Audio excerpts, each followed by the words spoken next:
Ya, setelah kita mempelajari tentang fungsi limit dasar-dasarnya pada pertemuan terdahulu, maka sekarang kita akan belajar bagaimana menyelesaikan sebuah persamaan dengan menggunakan limit.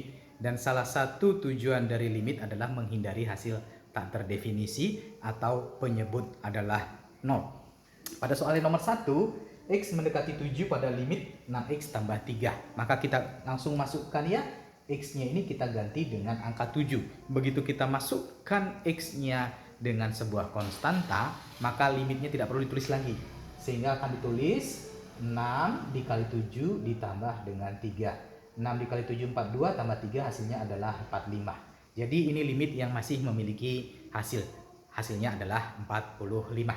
Kita ke soal nomor 2. Ya, limit X mendekati 0, 4X, 2X tambah 2, maka 0 kita masukkan ke dalam setiap variabel X. Maka akan menjadi 4 dikali 0, di bawahnya adalah 2 kali 0 ditambah dengan 2. Ya, 4 kali 0 adalah 0, 2 kali 0, 0 ditambah 2 adalah 2, dan 0 per 2 hasilnya adalah 0. Secara matematis, angka 0 itu tetap masih dianggap sebagai nilai. Jadi ini hasilnya adalah 0, adalah nilai yang terdefinisi. Soal berikutnya adalah soal di mana ketika dimasukkan X hasilnya adalah tidak terdefinisi ya. Jadi kita masukkan nilainya ya. 2X ditambah 4 ya. Kita masukkan X-nya adalah minus 2 ya. Kita masukkan minus 2. 2 sama dengan 2 dikalikan minus 2 ditambah dengan 4 ya. Di bawahnya adalah minus 2 ditambah dengan 2 ya.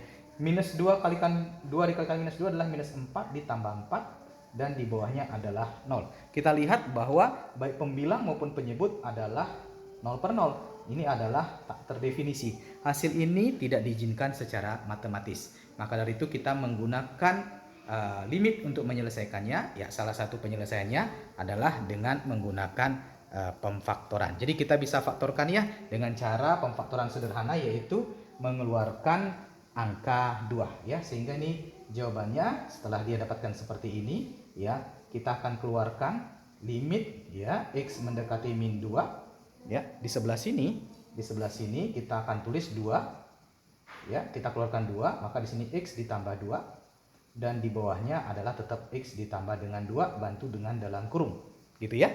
Kemudian kita lihat bahwa di sini angkanya ada yang sama, X tambah 2 dengan X tambah 2 sama, bisa kita coret, maka tersisa angka 2. Ya, jadi hasilnya adalah 2.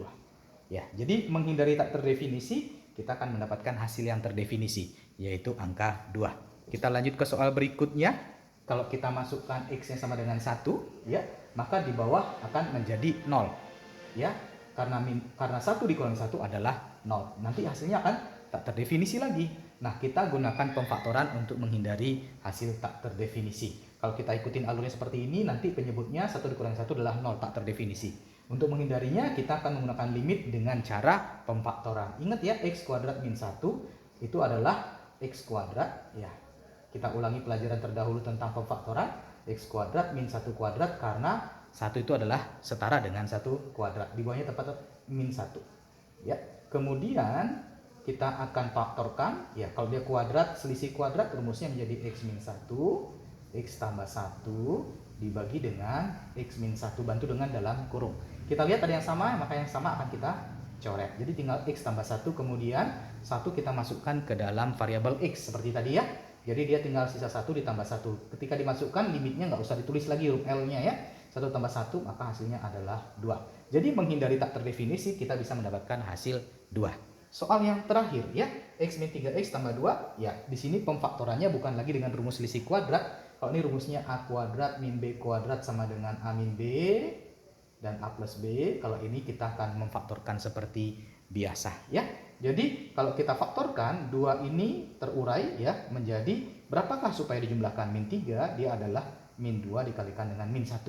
Min 2 kali min 1 plus 2, min 2 tambah min 1 adalah min 3. Jadi kita akan faktorkan menjadi, ya selama pemfaktoran limitnya masih tetap ditulis ya, nanti setelah X dimasukkan baru limitnya hilang ya. Jadi kita akan faktorkan menjadi X min 2 ya, dan X min 1 per X min 2. ya. Karena kalau kita masukkan 2 ke penyebut, 2 dikurangi 2 adalah 0, nanti tak terdefinisi lagi. Untuk menghindarinya maka kita menggunakan rumus pemfaktoran. Ini kena coret ya. Maka sisa x min 1 bisa kita masukkan langsung 2 menjadi variabel x-nya. 2 ke variabel x ya, menjadi 2 dikurangi 1. Hasilnya adalah 2 kurangi 1 adalah 1. Ya, jadi kita menghindari angka tak terdefinisi, maka kita dapatkan angka 1. Ya, demikian salah satu fungsi dari limit.